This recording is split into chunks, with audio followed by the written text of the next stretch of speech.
I realized that in interacting with humans, you have to bring a human aspect. It's stupid. Like I'm a computer scientist by training. Like, I don't know, push the button, it'll give you the answer. Like, why aren't you doing that? But that's not how consumer experiences work, of course. And so when we started the company and we were doing the interactions, I realized we were missing what we thought of as delight in our product. Stephen Woods is joining us from Waterloo, Canada. Steve has lived through many successful careers. People aspire for like one of these. Like, he's been able to do like multiple things. He's built multiple tech startups from start to acquisition in the dot-com era. He's helped scale Google Canada from almost 10 plus people to close to 2,000. And now he's a general partner and CTO at iNovia, which is a mega Canadian venture capital fund with AGM of $2.2 billion plus. Steve, welcome to the show. We're very excited to have you here. Thank you for having me. I'm very excited to be here. So Steve, you've obviously done multiple things, but before we get into that, I think timing is pretty interesting for this recording. Geoff Hinton, a legend, has just won the Nobel Prize, and you have known him for multiple years. You worked with him as well. Love your just thoughts on that. How was working with him? Your perspective on like him winning the Nobel Prize. Like, just love to get started there. It's surreal, to be honest. Like, I've known Geoff one way or the other for basically ever. Geoff has been someone who, I think, which is really interesting, talking about startups, has an intuition about how the world is and should be and might be for a very long time. And despite enormous criticism, impracticality based on compute, never wavered from his insight, and made progress over many years incrementally. And it's one of those overnight successes that happened over forever. It was hard enough in a way when he won the Turing Award. It was like, okay, everybody who knows him is like, okay, here we go. Geoff, there was never a chance not to talk about that, which is great because, of course, in computer science, it's sort of the already Nobel Prize. And then for me to get up the other morning and hear that he'd won this was hilarious and just great. And couldn't be happier for him. And as an adopted Canadian, I have an extra passion for him, who came here and stayed here and loves it here. A quick thank you to our sponsors, Assembly AI, for supporting today's podcast. We're all producing and consuming so much more voice data than ever before, whether it's podcasts, audiobooks, meetings, calls, or so much more. Assembly AI's speech-to-text models help you build voice-driven products with just a few lines of code. Go check them out at assemblyai.com/superhuman. You'll also get a free $50 discount when you test out one of their models. That's assembly.ai/superhuman. We'll also link it below in the episode. So starting with your journey and getting into what you have accomplished over like multiple years, I think the first question is that what actually got you from academia to entrepreneurship? Like, what inspired you to build your company called quack.com? Yeah, I'm a strange guy. I've always been a mix of things. Like, I'm a mixture model or something, like in AI terminology. I came from northern Saskatchewan, small town, and had some great people then who were academics, sure, but some of them were like ex-IBM, other large tech companies, people who bridged the academia. And I was always sort of the practical person, Lego, Meccano, build stuff kind of person. And so I just went into a general sciences program, but back then they were trying to build computer science. And so they sort of streamed people without telling you. It's like social engineering. And so they're like, yeah, we're going to move you into this other math segments. And it was like, okay, I guess I'm a software engineer now. I went and worked at Valcartier, Quebec City for a couple of years, working on applied applications of AI for basically battlefield assessment. And then I made a deal with my faculty member advisor back at Waterloo. I was like, if there's more research to do here, it's sort of cool. It's very applied. Like, I'm a software guy first, a research guy second. And it was like, well, if you can get me in and out of here in 3 years and I have time to work on some side projects of mine, I'll come and do it. And that's what I did. So, it's been a lot of different stops along the way, but it gives you a different perspective, I think. Yeah. It's a very interesting life journey you've had so far, and kind of makes me think like most of my peers have very tight career goals and, 1-year plan and 5-year plans and 10-year plans and where I want to be when I die and so on. But often when I read sort of like, the biographies or the autobiographies of entrepreneurs, whether in tech or outside, they're often coming from very unconventional paths. I think there's a lot that's been said for having very rigid career plans and having a very fixed path and so on. But your career seems to be the exact opposite. Can you tell us a little bit about how you came up with the idea for Quack.com and a little bit of that story up until your exit there? It is a really interesting time. It's hard. And I think we're in a similar time, a much bigger transformational time. But at the time I was in was pretty strange too. So this is about 1998, and most people, like a lot of people, told me you don't remember what things were like then. But there were certainly no iPhones floating around, right? The demand for data on the go was something people didn't really understand yet. You're talking about Tel9 and texting with your, the stupid keys and things. And at the same time, you had companies like Amazon really having amazing traction on an early phase of the internet, originally from books, but then into other products like CDs and categories of things that were more commodities. And they were destroying whole segments of physical infrastructure and shopping. There were companies like Barnes and Noble and other big book companies that had established segments, and they were just devastating. But myself and several other people were constantly traveling around the United States looking at big projects, trying to talk about why they were not right or were right or whatever. So we started talking about ideas. We realized that the opportunity to get the access to transactions, content, and a variety of information on the go was going to be enormous, especially if you looked at the trends for mobile adoption, data pricing going down, device innovation, which was very low compared to where we are today. But still, you could see it coming with products like BlackBerry's pagers and things. And so it was like, how do we bridge that? This enormous accumulation of human knowledge online to everyday utility for people. And what's the most valuable? So bring this idea of situatedness. You're in a bookstore, you're in a restaurant. How do you get that information? It sounds naive today, but it wasn't naive then. It wasn't possible. Short of carrying around a encyclopedia with you. And so it was like, well, we actually built a product called Price Phone, and we pitched Cohere, first pitch ever. And they're like, and we handed them, our whole pitch was consisting of, hey, here's a product and it works. What do you think? And it was magic. Okay. The fact that it worked was insane. And everybody thought we were faking it somehow. And so, but we really had not the slightest idea what we were doing as a business. And so that didn't work out for us. They love us, talked to us for years and years, but never gave us a penny. Then we pitched more David Dow, and we pitched another major one, same results in all three. And we're like, okay, we definitely are onto something, but we have it wrong. But the point of it is we found a way across that chasm, I guess, to how to get to a consumer. And we decided we could organize the information well enough to ask useful questions and help people get access to the things they wanted to do online, from buying things to finding out things, which all is sort of timely as we look at what's happened in LLMs the last few years. But we had to do it with basically knives and stones and fire because the technology didn't exist. Yeah. And, it was much, much shittier, but we got it to work well enough. Yeah. I was going to just mention that, if you think about ChatGPT, to some extent, it's just like answering questions and getting you the data on the go. It's a very similar thesis, but just as you said, with better tech, better infrastructure. You have AWS, you have ML, LLM models built now. Yeah, it's like a 747, not 747, but like some brand new jet today versus Leonardo da Vinci building a kite, but they both fly. So a lot of similarities, from what you just mentioned, right? The context piece, data on the go, kind of putting information for people's fingertips so they can get it at the right time, right moment.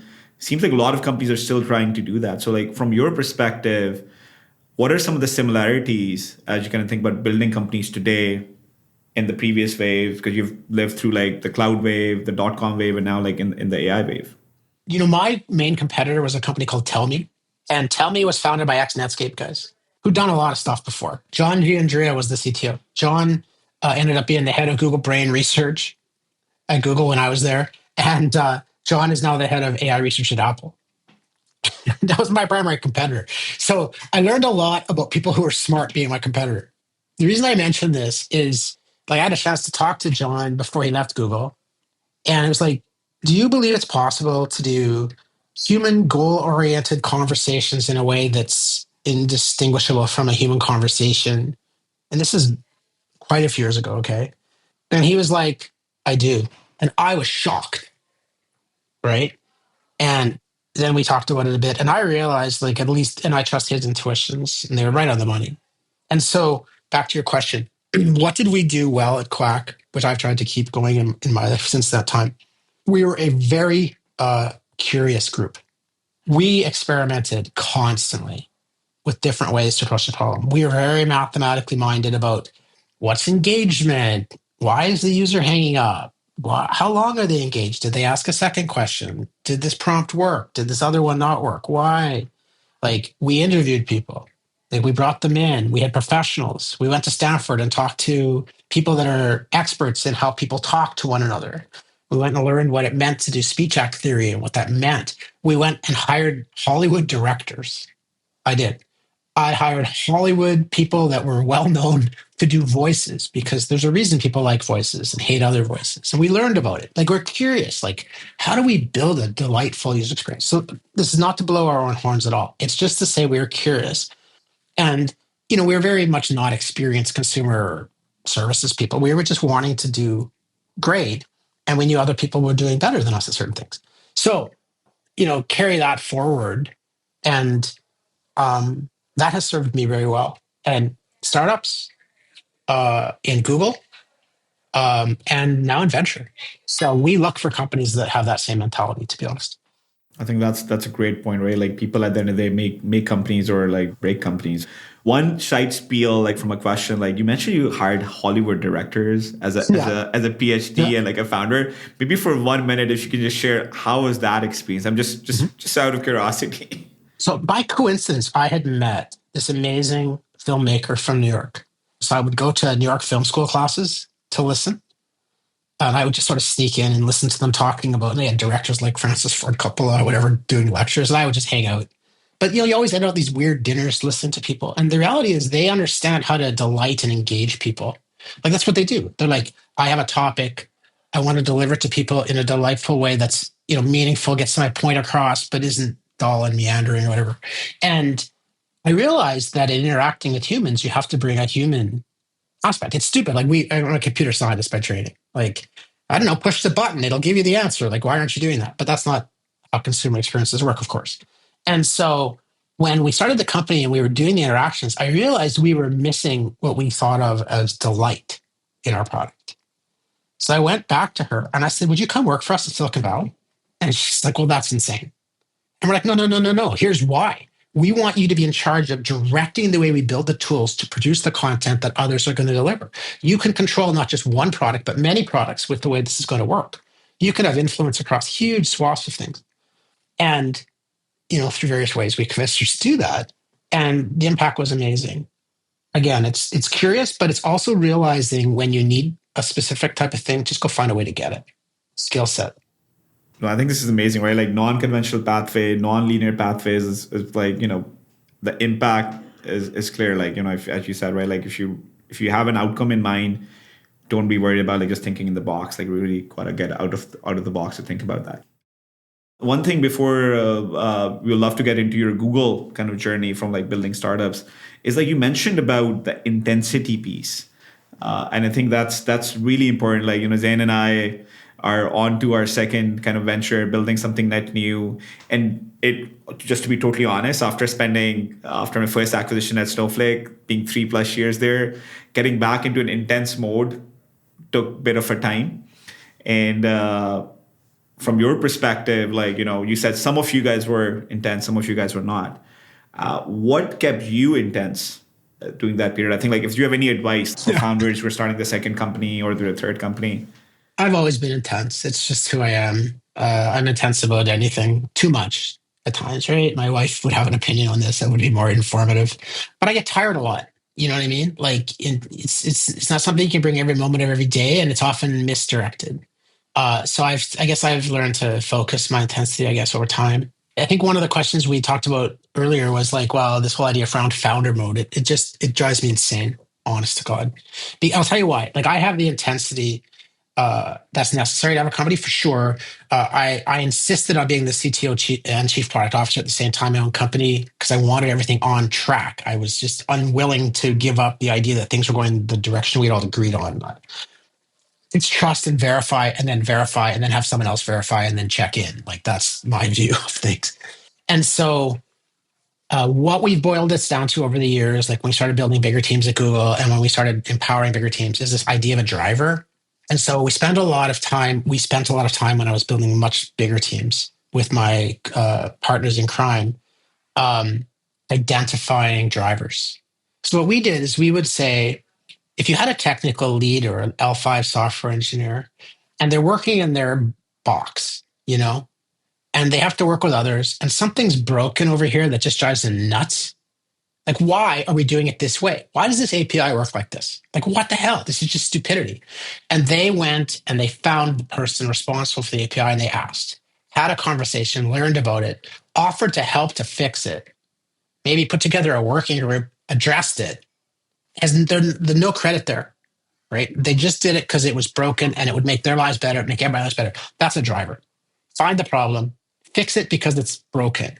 And we did it a lot of ways, through our own direct reports, through our indirect reports, through putting together working groups of similar people. And then if they were a good leader, we would let them manage and add team. If they were maybe somebody more of an individual contributor who didn't want that, we would pull a manager in beside them. But it was all about empowering the drivers. And I think that's a very powerful thing for people building startups. And actually, from my mind, magic happens that way. So I'm the opposite of a founder mode person. I'm more of a team mode person. Quick thank you to our sponsors, Assembly AI, for supporting this podcast. If you're thinking of building a voice-driven AI product, go check out Assembly AI's speech-to-text API. It's easy to integrate with just a few lines of code. It also delivers the industry's lowest word rate error and up to 30% fewer hallucinations as well. So if you're building with Assembly AI, you can rest assured that you're building on a foundation of accuracy. Just head over to assemblyai.com/superhuman and you'll get 100 free hours to test Assembly AI's models and no credit card needed. I think what makes your story quite interesting is very few people have built and exited successful companies. Even fewer have then gone on to build successful venture funds or venture firms. But I think hardly anyone can say that they took a pit stop in between at Google Canada and scaled that team from a dozen people to 2,000 plus. It's almost a 101 story. So I just want to, zoom in a little bit on that part with Google. I might be getting the numbers wrong and maybe you can correct me, but it seems like you joined about 10, 20 people, scaled them to 1,500, 2,000 people.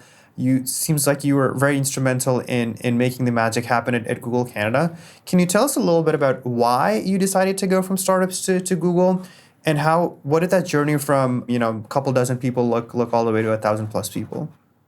Well, and I think part of it is, you guys talked about between things, take a break, recharge, rethink. I think that's important, right? You need to do that one way or the other during your life. And, things were going pretty ruggedly bad in my third startup. And so I'd been recruited by Google tons of times. Google was building fast. I was in the Valley. They recruit people constantly. And I said, no, I'm building my company, or I'm trying to keep my company, or I'm bailing, or whatever I'm doing. And then when Google called me and they're like, hey, and I'm like, my first instinct was, look, I don't have time for this. I'm busy. I don't have time for these interviews. And so it's like, well, we have something different for you. And I'm like, okay, what? This wasn't just a tech recruiter. It was like a senior executive recruiter. And they're like, no. We've decided we want to do something interesting in Canada. And we understand you're passionate about Canada. I'm like, okay, I'm interested. And so it was like, okay. And I asked them questions. They didn't ask me questions. I'm like, why do you like Canada? And where in Canada? Why? And they told me all the things I loved. And I liked these people right away. Okay, it's an entrepreneurial culture, a tremendous math-oriented computer science program at Waterloo that is turning out interns that go faster from intern to conversion to 3 to 4 to 5, and 5 to 6 than anywhere. These people are coming in, they're more productive than MIT grads, they're more productive than Stanford grads, they're more productive than Carnegie Mellon grads. So yeah, we're not stupid. We like Waterloo. And we have some data to back it up because we're Google. And I'm like, okay, I like that. And I said, well, who decided this? And they told me the guy's name, and I got to meet him. And he actually, working for Larry and Sergey, was told to find a number of engineering locations around the world so Google could scale globally. And in each place, they were looking for someone who made sense for that place. This is a very clever strategy. They didn't want the same. They were averse at that time to sameness. They didn't want more Silicon Valley. They wanted New York. This is an interesting group of people, all different, all entrepreneurial in their own way, all experts in their own thing, all different. And so then that was a long cycle, though. Like I had to do 14 interviews. It took forever. Product, management, leadership, had to get through them all. Coding, which for me was a stretch at that point. And so Google was the path. And they met every single promise, every single commitment for at least a decade. And after that, I have great respect for what they did, for what they built, for including me in their journey, and allowing me to do the things that I said I was going to do if they brought me. So I think like two more questions on the Google piece before we move on to onto the VC stuff. Yeah. So you joined Google. You ended up joining Google, which is amazing. It's like 10 people. Now you have to build 1,300 people. You mentioned earlier in the conversations that like find drivers, but still like scaling a company from 10 individuals to 1,300 individuals is actually really hard. And what are some tips or strategies you would have for founders of today who are building growth stage companies and trying to scale very aggressively? So like what suggestions or recommendations you would have for folks today? When I was at Google, the tables are turned, right? Because I had different assets. I had money up the yin yang. There's no reason for me to get out competed for talent. And so at Google, I started with this large context of people around me in the overall Google outside Canada. Their view was just take the Google hiring bar, which is ridiculous, and just make it higher and create a much wider funnel. And that's what they had done. And it worked fantastic. So we built around that. And I didn't need to grow super fast. What I needed to do was grow super well. And so we grew, like I would say it took us 4 years to grow to 200. And so, that's not slow, but it was paced, right? And that's because we didn't want to hire any senior leaders at all. So I grew the leaders by picking drivers and then teaching them how to be managers. And then we literally hired no managers. And that worked really well.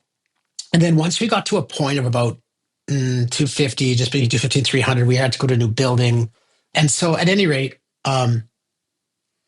we realized we needed a way to scale our processes up a phase. We knew how to do 0 to 200, and I'd done that a few times, but 200 to 1,000 was daunting, right? More independence, more leadership, and I did not want to hire external leaders for cultural reasons. One thing, Steve, I just would love to ask, right? Like you mentioned, you don't believe in the founder mode, but you're building in a way mini founders to some extent. These drivers were kind of acting as like owners and accountable, which in essence what founder mode is about. But you're trying to empower like a full team culture, which I think is very important to know, right? Like if you have this one person who is responsible for everything, it just can create a lot of stress, anxiety, overwhelming situations. But having a team where there are 50 stakeholders who just take ownership could be really amazing. I think that's right. So what we did is we found a process lead who I thought knew everything about building teams, but understood how to scale processes up without making it onerous. And his name is Cohere. He's amazing. He's with me today. He's literally in the next room here. And very few people in my life have I seen who are better with people, better at empowerment, better at understanding the right amount of process, not too much, not too little, so that you can actually take something that works well 200 and make it 2,000. And so that was the way we did it. Is just add a little teensy bit of repeatability and just a little bit more organization. And that was really all it took. He'd laugh. He's like, yeah, that and 5 years of work. But yeah. Yeah, you're just being very humble, right? Like clearly like building a team of like stars over even any time period, I think is incredible. So like, kudos to you to build like obviously Cool Canada anchors our engineering ecosystem for the longest time and still does. And it's amazing to kind of like hear that story. So switching gears like to your VC side of the house, and there's so many different types of companies being built now. Like, and you've invested in Cohere, which obviously is an iconic AI foundational model company being built in Canada, and you've also invested in a lot of application companies like Spellbook being one example I was seeing in your portfolio. Two very different type of personas, two different types of teams.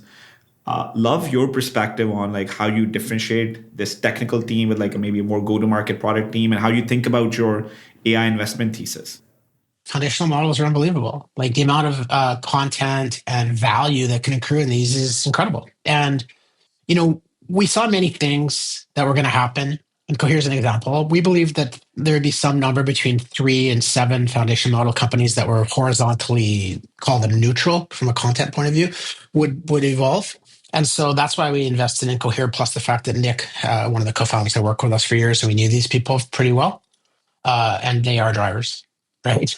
They're all drivers.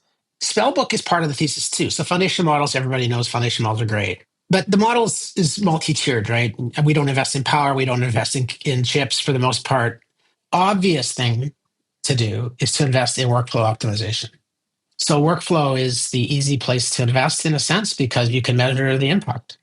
We invested in Scribe Notes, another company 6 blocks from here with A16Z a little while ago. And they're saving vets an hour a day, each single vet an hour a day. I was going to say, like, the outcome is tangible. And at the end of the day, like, you can have amazing foundational models, but if you can't pair with them with the right workflows and the right user experience and like the distribution, it's hard. And the outcome is not there. It's really hard.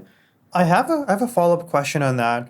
So Satya Nadella, Microsoft CEO, he recently said that models might become commoditized and value will accrue at other parts of the layer. Do you sort of like agree, disagree? Like, where do you stand on that statement? Like, will models generally get commodified, or do you think there might be a select few or one or two that might be able to break through this?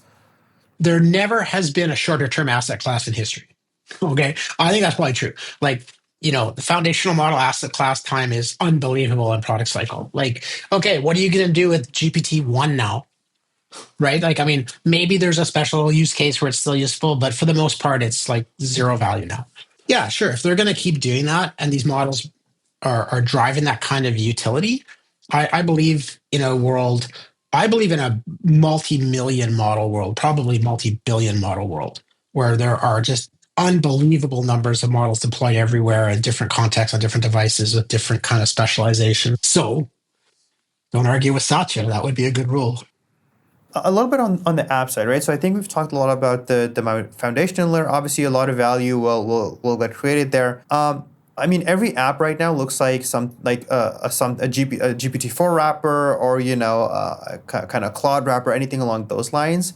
How do the dynamics of the app layer change? Do models change how much value can be built and captured on the app layer, or do you think? No, do you think a lot of these model builders will be able to crawl into the app layer and capture the value that's created by any startups? I agree with your view, and which is that you're accumulating so much knowledge about the metrics around optimization for these people and the content often. Like we've done another investment, which I think I want to call out, which is Reliant AI. And it's a very different company.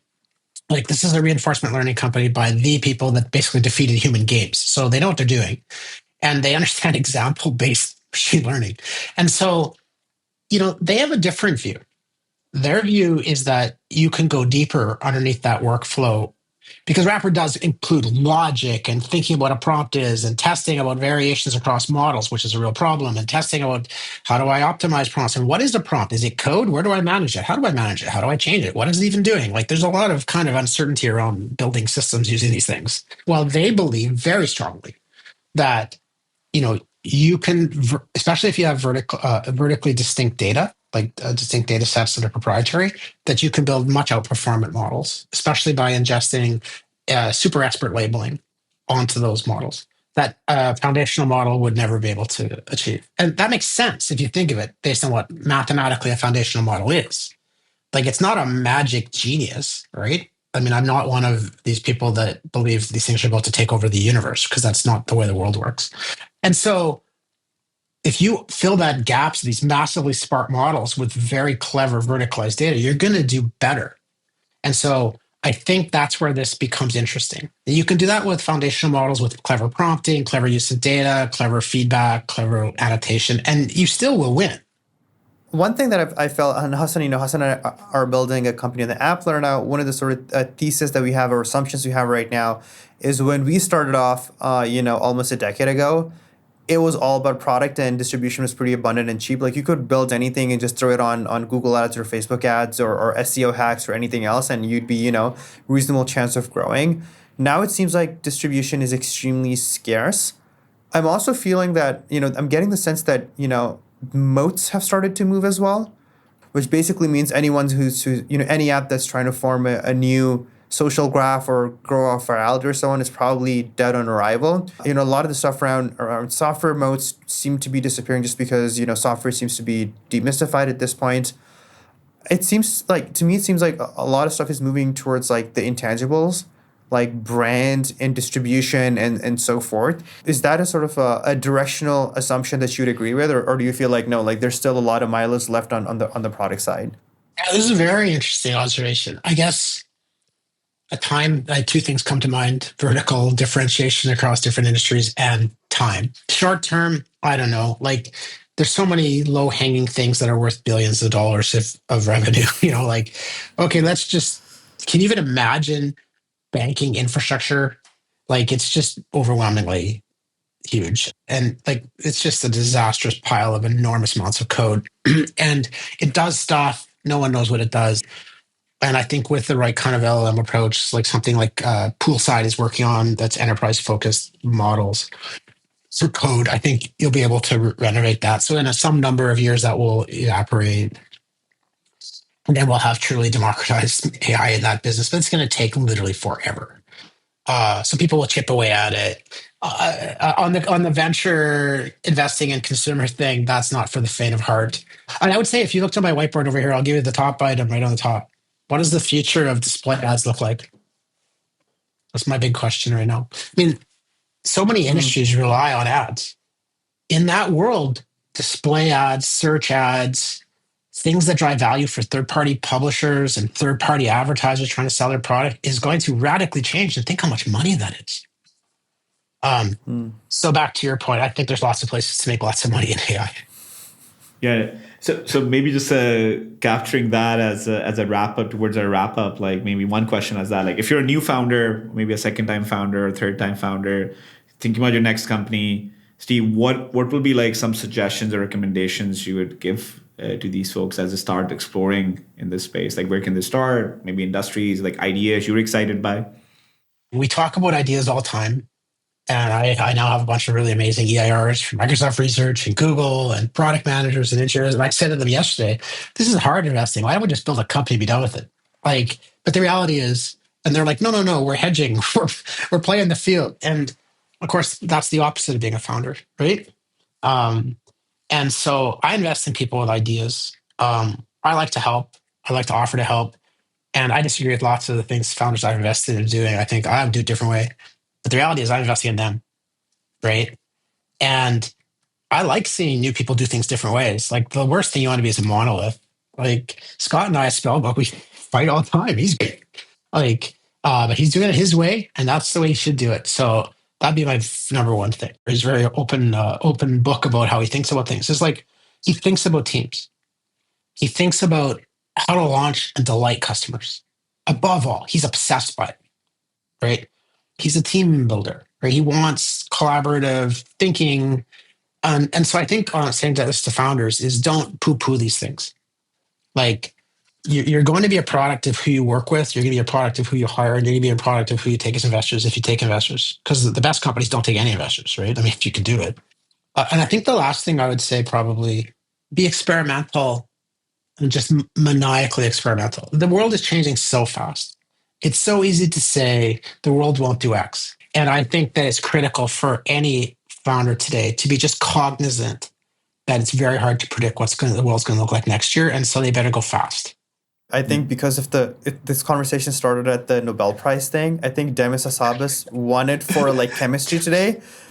And I just looked at it and I was like, I would never have guessed that. But it seems like computer science has kind of like crawled into all these other things, and now folks who in some way specialize in computer science are now sort of being recognized by the so-called real sciences like physics and chemistry.